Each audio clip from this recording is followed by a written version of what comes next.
നമ്മൾ എക്സ്പ്ലെയിൻ ചെയ്യാൻ ഉദ്ദേശിക്കുന്നത്. ട്രാൻസ്ഫോമർ ലോസസ് എന്ന് പറഞ്ഞാൽ ട്രാൻസ്ഫോമറിന്റെ നഷ്ടങ്ങൾ എന്ന് മലയാളത്തിൽ വേണമെങ്കിൽ പറയും. അപ്പോൾ എന്തൊക്കെയാണ് ഈ നഷ്ടങ്ങൾ എന്ന് ഞാൻ സിമ്പിളായിട്ടൊന്ന് പറഞ്ഞു. Transformer loose.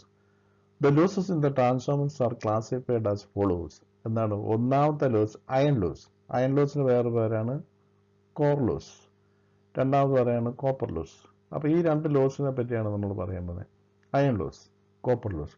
ഈ അയൺ ലോസ് എന്ന് പറയുന്നത് hysteresis loss and eddy current loss. Hysteresis loss and eddy current loss. ഇപ്പോൾ നമ്മളറിയാം മാഗ്നറ്റിസം നമ്മൾ പഠിച്ചിട്ടുണ്ട്. ഹിസ്റ്ററിസിസ് ലോസ് എന്താണെന്ന്, എഡി കറന്റ് ലോസസ് എന്താണെന്നൊക്കെ നമ്മൾ പഠിച്ചിട്ടുണ്ട്. അപ്പോൾ അതിനെപ്പറ്റി കൂടുതൽ ഡീറ്റെയിൽ ആയിട്ട് കടന്നൊന്നും പോകുന്നില്ല. ഹിസ്റ്ററിസിസ് ലോസും എഡി കറന്റ് ലോസും നമ്മൾ പഠിച്ചിരിക്കുന്നതുകൊണ്ട് അതേപ്പറ്റി കൂടുതൽ എക്സ്പ്ലെയിൻ ചെയ്യുന്നില്ല. അത് എന്താണെന്ന് നിങ്ങൾക്ക് അറിയാവുന്നത് കൊണ്ട് കൂടുതൽ പറയാതെ hysteresis loss, eddy current loss എന്ന് മാത്രം അറിയാണ് കേട്ടോ. കോപ്പർ ലോസും നമുക്കറിയാം, പഠിച്ചാണ് കോപ്പർ ലോസും. അപ്പോൾ ഇങ്ങനെ രണ്ട് ലോസുകളാണ് ഈ ട്രാൻസ്ഫോമറിനെ സംബന്ധിച്ചിട്ട് പ്രധാനപ്പെട്ട കാര്യങ്ങൾ. അപ്പോൾ ഇനി നോക്കോളൂ, ഇതൊരു ട്രാൻസ്ഫോമറിൻ്റെ പ്രൈമറിയാണ്. ഇവിടെ വൈൻഡിങ് ഉണ്ട്. ഇതൊരു ട്രാൻസ്ഫോമറിൻ്റെ സെക്കൻഡറിയാണ്. ഇവിടെ വൈൻഡിങ് ഉണ്ട്. ഇവിടെ നോക്ക്, ലോഡ് കണക്ട് ചെയ്തിരിക്കും. ഇത് നോക്ക്, ലാമിനേറ്റ് ഷീറ്റ്. ട്രാൻസ്ഫോമർ ഉണ്ടാക്കാൻ ഉപയോഗിച്ചത് ലാമിനേറ്റ് ഷീറ്റ് അറിയാമല്ലോ. കൊച്ചു ഷീറ്റാണ്.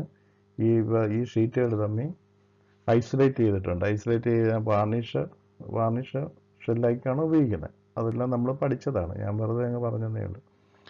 ഇനി നിങ്ങൾ അറിഞ്ഞ ഇവിടെയോട്ട് നമ്മൾ കൊടുക്കുകയാണെന്ന് AC സപ്ലൈ കൊടുക്കുകയാണ്. ഓൾട്ടർനേറ്റീവ് സപ്ലൈ ആണ് ഇങ്ങോട്ട് കൊടുക്കുന്നത്. അപ്പോൾ നമ്മൾ എന്താണ് പറഞ്ഞത്? ഇവിടെ മാഗ്നറ്റിക് ഫ്ലക്സ് ഇങ്ങനെ ഉണ്ടായിട്ട് കടന്ന് ഇങ്ങനെ വരും. അപ്പോൾ ഇവിടെ എന്താ വരുന്നത്? ഈ വൈൻഡിങ് ഓൾട്ടർനേറ്റീവ് മാഗ്നറ്റിക് ഫ്ലക്സ് ആണ് ഉണ്ടാകുന്നത്. അത് ഓർത്തോണം. ഓൾട്ടർനേറ്റീവ് മാഗ്നറ്റിക് ഫ്ലക്സിലെ കടന്നു പോകുമ്പോൾ ഇവിടെ കട്ടിങ് ഉണ്ടാകും. അങ്ങനെ ആകുമ്പോൾ ഇത് സെക്കൻഡറിയിൽ ഇൻഡ്യൂസ് ചെയ്യുമ്പോൾ പ്രൊഡ്യൂസ് ചെയ്തിട്ട് നമുക്കിങ്ങനെ കറണ്ട് ഇങ്ങോട്ട് കിട്ടും. ഇത്രയാണ് നമ്മൾ ഇതിൻ്റെ പ്രിൻസിപ്പിൾ. അപ്പോൾ ഇവിടെ ലോസസ് എന്ന് പറഞ്ഞാൽ എന്താണ്? ഓൾട്ടർനേറ്റീവ് കറണ്ട് ഇവിടെ കൊടുക്കുമ്പോൾ മാഗ്നറ്റിക് ഫ്ലക്സ് ഇവിടെ ഉണ്ടാകും. അപ്പോൾ ഈ ഉണ്ടാകുന്ന നമ്മൾ ലീക്കേജ്, കഴിഞ്ഞ ക്ലാസ്സിൽ നമ്മൾ എക്സ്പ്ലെയിൻ ചെയ്തു ലീക്കേജ്. അപ്പോൾ കുറച്ച് ഫ്ലക്സ് ഇങ്ങനെ എയറിലേക്ക് ഇങ്ങനെ കടന്നു പോകും. അപ്പോൾ അവിടെ നഷ്ടം വരും. അതുപോലെ ഇവിടെ ഇങ്ങനെ കടന്നു പോകും ഇപ്പുറത്തേക്ക്. അതുപോലെ ഇവിടെ ഉണ്ടാകുന്ന ഇതിലെ ഇങ്ങനെ ചാടും, വെളിയിലേക്ക് ചാടും. ഇവിടെ ഇങ്ങനെ വെളിയിലേക്ക്. അപ്പോൾ അത് ലീക്കേജ് ഫ്ലക്സ് എന്ന് പറഞ്ഞ് നമ്മൾ കഴിഞ്ഞ ക്ലാസ്സിൽ എക്സ്പ്ലെയിൻ ചെയ്തത് അത്.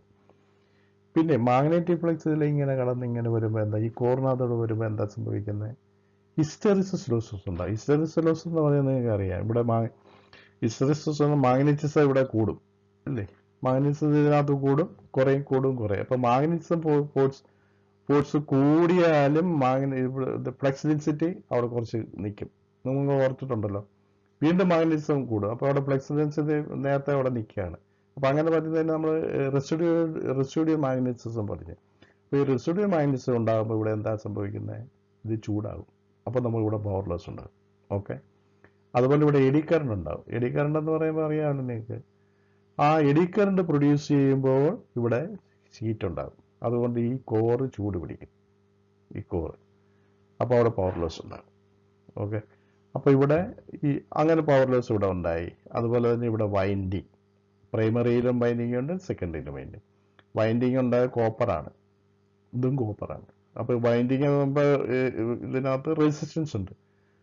അപ്പോൾ ഈ കറണ്ട് ഇതിനകത്തൂടെ കടന്നു പോകുമ്പോൾ നമുക്കറിയാം ഇതിനകത്ത് റെസിസ്റ്റൻസ് ഉള്ളതുകൊണ്ട് IR ഡ്രോപ്പ് ഉണ്ടാകും.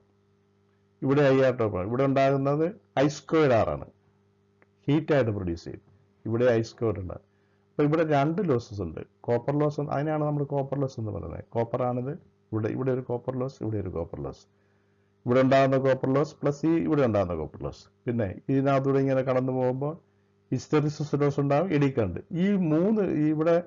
ഈ ലോസുകളെല്ലാം കൂടെ കൂട്ടുമ്പോൾ നമ്മളിവിടെ കൊടുക്കുന്ന സപ്ലൈയുടെ അത്രയും സപ്ലൈ ഇവിടെ കിട്ടത്തില്ല. മനസ്സിലാക്കണം. ഇവിടെ കൊടുക്കുന്ന അത്രയും പവർ ഇവിടെ കിട്ടത്തില്ല. ഇനി അത് എക്സാമ്പിൾ, വെറുതെ ഒരു എക്സാമ്പിൾ പറയാൻ നിങ്ങൾക്ക് മനസ്സിലാകും. ഇവിടെ ഒരു 100 എന്നൊരു സംഖ്യ എളുപ്പമാണ് മനസ്സിലാക്കുക. ഇവിടെ 100 പവർ കൊടുക്കുക എന്ന് വിചാരിച്ചോളൂ. 100 പവർ കൊടുക്കുക. ഇവിടെ നമുക്ക് കിട്ടുന്നത് 90 ആയിരിക്കും. സെക്കൻഡറി കിട്ടുന്നത് 90 ആയിരിക്കും. പ്രൈമറി 100 കൊടുത്താൽ സെക്കൻഡറി. ഒരു എക്സാമ്പിൾ ഞാൻ പറയുന്നത്. അപ്പോൾ ബാക്കി 10 അവിടെ പോയി. 10 എന്ന് പറയുന്നത് ഇവിടെ കോപ്പർ ലോസ് ഉണ്ട്, ഇവിടെയും കോപ്പർ ലോസ് ഉണ്ട്. ഇവിടെ എന്ന് പറയുന്നത് അയൺ ലോസ് ഉണ്ട്, അതായത് hysteresis loss, eddy current loss. ഇതെല്ലാം കൂടെ ചൂട് പിടിക്കുക. അങ്ങനെയാണ് ഇതെല്ലാം കൂടെ ചൂട് പിടിക്കുന്നത്. അപ്പോൾ പവർ ലോസ് ഇവിടെ ഇല്ല, ഇതിങ്ങനെ അങ്ങനെയാണ് നമുക്കിവിടെ പവർ ലോസ് ഉണ്ടാകും. അപ്പോൾ കൊടുക്കുന്ന അത്രയും തന്നെ നമുക്കിവിടെ കിട്ടത്തില്ല. പക്ഷേ നമ്മൾ പഠിച്ചിരിക്കുന്നത് എങ്ങനെ, ഇത് സപ്ലൈ ഇങ്ങോട്ട് കൊടുക്കും, ഹൈ വോൾട്ടേജ് ലോ വോൾട്ടേജ് കൊടുത്താൽ ഇവിടെ ഹൈ വോൾട്ടേജ് കിട്ടും. പക്ഷേ കിട്ടും, വോൾട്ടേജിനെ വേരിയേഷൻ ഒക്കെ ചെയ്യാൻ പറ്റും. ഇവിടെ കൊടുക്കുന്ന വോൾട്ടേജിനൊക്കെ കൂടുതൽ വോൾട്ടേജ് ഇവിടെ നമുക്ക് കിട്ടും. അതുപോലെ ഇവിടെ ചെറിയ വോൾട്ടേജ് കൊടുത്താൽ ഇവിടെ ഉയർന്ന വോൾട്ടേജ് കിട്ടും. ഇവിടെ ഉയർന്ന വോൾട്ടേജ് കൊടുത്തു കഴിഞ്ഞാൽ നമുക്ക് ഇവിടെ ചെറിയ വോൾട്ടേജ് കിട്ടും. അത് depend upon the number of winding. അത് നമ്മൾ പഠിച്ചാൽ കഴിഞ്ഞു അല്ലേ, സ്റ്റെപ്പ് അപ്പ് ട്രാൻസ്ഫോമർ പഠിച്ച് സ്റ്റെപ്പ് അപ്പ് ട്രാൻസ്ഫോമർ. പക്ഷെ നമ്മളിവിടെ പറയുന്നത് കൊടുക്കുന്ന അത്രയും പവർ ഇവിടെ വരത്തില്ല. എന്താണ്, ഇവിടുത്തെ ലോസസ് ഉണ്ട്. അതാണ് ഈ ക്ലാസ്സിൽ മുഴുവൻ നമ്മൾ എക്സ്പ്ലെയിൻ ചെയ്യുന്നത് കേട്ടോ. അപ്പോൾ ട്രാൻസ്ഫോമർ ലോസസ് എന്ന് പറയുന്നത് അതാണ്. അതിനാണ് ട്രാൻസ്ഫോമർ നഷ്ടം എന്ന് പറയുന്നത്. അപ്പോൾ ഇത് നിങ്ങൾ അറിഞ്ഞിരിക്കണം. ഇതിനെപ്പറ്റി ഡീറ്റെയിൽ ആയിട്ട് നമുക്ക് ഓരോന്ന് സ്റ്റെപ്പായിട്ട് നോക്കാം. അവിടെ നോക്കൂ, iron loss or copper iron loss or core loss നമുക്ക് പറഞ്ഞത് it includes hysteresis loss and eddy current loss ഉണ്ട്. ഈ ലോസ് എന്ന് പറയുന്നത് hysteresis loss, eddy current loss കൂടുന്നതാണ്. ഇനി ഹിസ്റ്റെറിസിസ് ലോസ് എന്ന് പറയുന്നത് എന്താണ്? Since the flux in the transformer core is alternating. ട്രാൻസ്ഫോമറിൻ്റെ അകത്തൂടെ കടന്നു പോകുന്ന ഫ്ലക്സ് ഓൾട്ടർനേറ്റിംഗ് ആണ്. Power is required for the continuous reversal of the elementary magnets of which the iron is composed. നോക്കൂ, അപ്പോൾ ഇവിടെ മാഗ്നറ്റിസം മാറിക്കൊണ്ടേയിരിക്കും, മാക്സിമം സീറോ. അപ്പോൾ അങ്ങനെ ഉണ്ടാകുമ്പോൾ അവിടെ ലോസസ് ഉണ്ടാകും. ആ ലോസസ് കാരണം നമുക്ക് ഹിസ്റ്റെറിസിസ് ലോസ്, അത് ഞങ്ങൾക്ക് കഴിഞ്ഞ പ്രാവശ്യം എക്സ്പ്ലെയിൻ ചെയ്തതാണ്. This loss is known as the hysteresis loss ഇല്ലേ, അതാണ് ഹിസ്റ്റെറിസിസ് ലോസ് എന്ന്. പ്രൈമറി വൈൻഡിങ്ങിൽ ഓൾട്ടർനേറ്റിംഗ് കറണ്ട് പ്രവഹിക്കുമ്പോൾ അയൺ കോർ ഇടവിട്ട് മാഗ്നറ്റൈസ് ചെയ്യുന്നത് മൂലം ഉണ്ടാകുന്ന താപരൂപത്തിലുള്ള ഊർജ്ജ നഷ്ടമാണ് ഹിസ്റ്റെറിസിസ് ലോസ്. അത്ര ഓർത്തിരുന്നാൽ മതി. ഈ ലോസ് കോൺസ്റ്റന്റ് ആയിരിക്കും, അത് ലോഡുമായിട്ട് ഡിപ്പെൻഡ് ചെയ്ത് കോൺസ്റ്റന്റ് ആയി. This loss is known as the hysteresis loss. ഇനി അടുത്ത നോക്കും, eddy current loss. Eddy current loss എന്താണ്? This is due to the flow of eddy current in the core. Eddy current എന്താണെന്നൊക്കെ നമുക്കറിയാം. അപ്പോൾ എഡി കറന്റ് ഫ്ലോ ഉണ്ടാകുമ്പോൾ അവിടെ ചൂടുണ്ടാകും. ചൂടുണ്ടാകുമ്പോൾ നമുക്ക് അതിനെയാണ് നമ്മൾ എഡി കറന്റ് ലോസ് എന്ന് പറയുന്നത് അല്ലേ. തിൻ ലാമിനേഷൻസ്, അതെന്താ പറയുന്നത്? Thin laminations insulated from the each other reduce the eddy current loss to small proportion. അപ്പോൾ എഡി കറന്റ് ലോസിനെ കുറയ്ക്കാനും അതായത് ഹിസ്റ്റെറിസിസ് ലോസിനെ കുറയ്ക്കാനും നമുക്ക് കഴിയും. പക്ഷേ ഇതിനെ അവോയ്ഡ് ചെയ്യാനായിട്ട് നമുക്ക് കഴിയത്തില്ല. ഹിസ്റ്റെറിസിസ് ലോസിനെ എഡി കറന്റ് ലോസിനെ ഇല്ലാതെ ആക്കാനായിട്ട് ഒരിക്കലും നമുക്ക് കഴിയാൻ പറ്റില്ല. അതിനെ നമുക്ക് കുറയ്ക്കാൻ പറ്റും, റെഡ്യൂസ് ചെയ്യാം. എങ്ങനെ കുറയ്ക്കാം? തിൻ ലാമിനേഷൻ ഷീറ്റ് ഉപയോഗിക്കണം. പിന്നെ ആ തിൻ ലാമിനേഷൻ ഷീറ്റ് എന്ത് ചെയ്യണം? ഇൻസുലേറ്റഡ് ഫ്രം ഈച്ച് അതർ, അത് പരസ്പരം ഇൻസുലേഷൻ ഉണ്ടായിരിക്കണം. അത് നമ്മൾ പറഞ്ഞതാണ്. അങ്ങനെ നമുക്കിതിനെ കുറയ്ക്കാനായിട്ട് കഴിയും. അതാണ് ഇവിടെ പറയുന്നത്.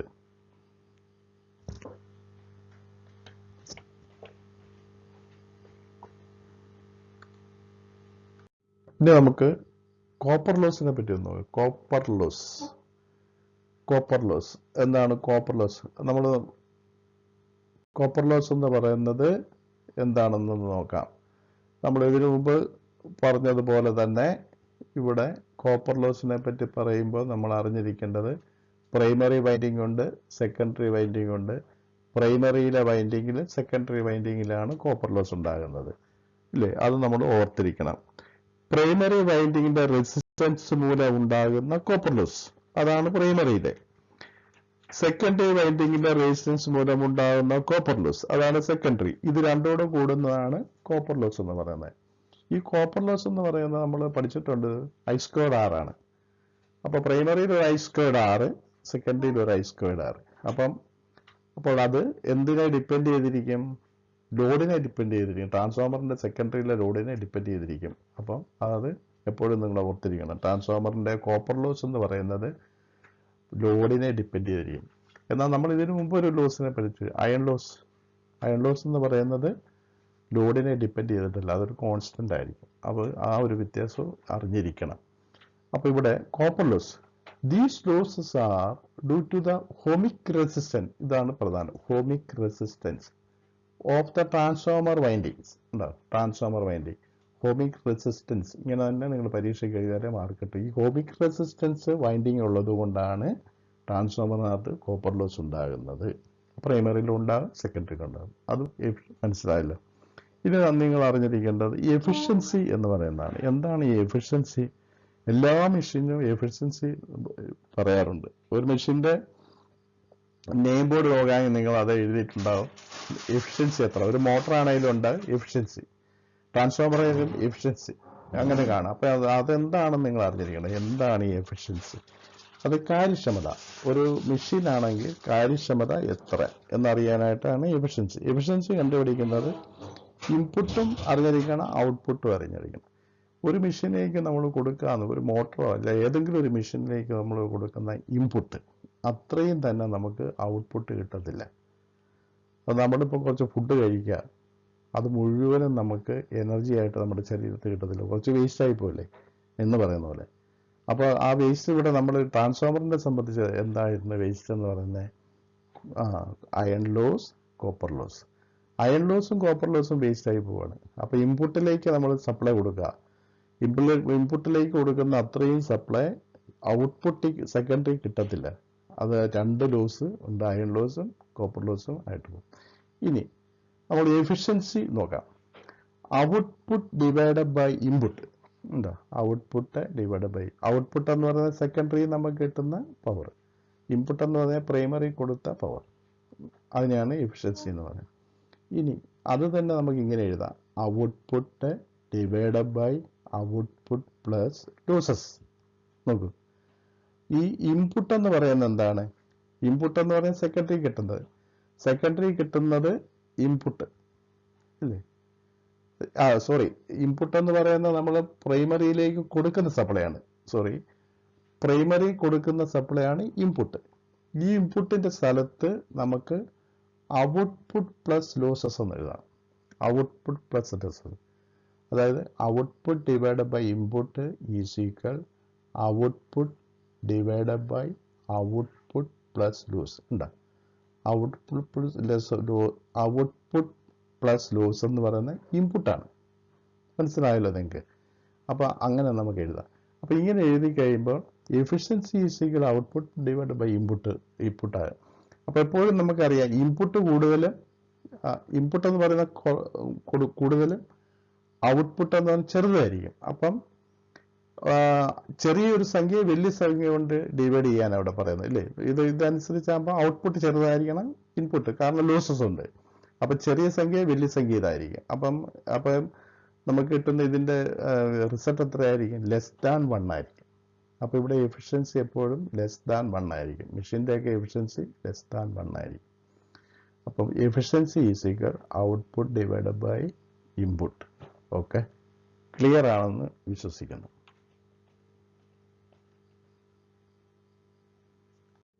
Thank you. ഈ ക്ലാസ് ഇവിടെ തീരുന്നു.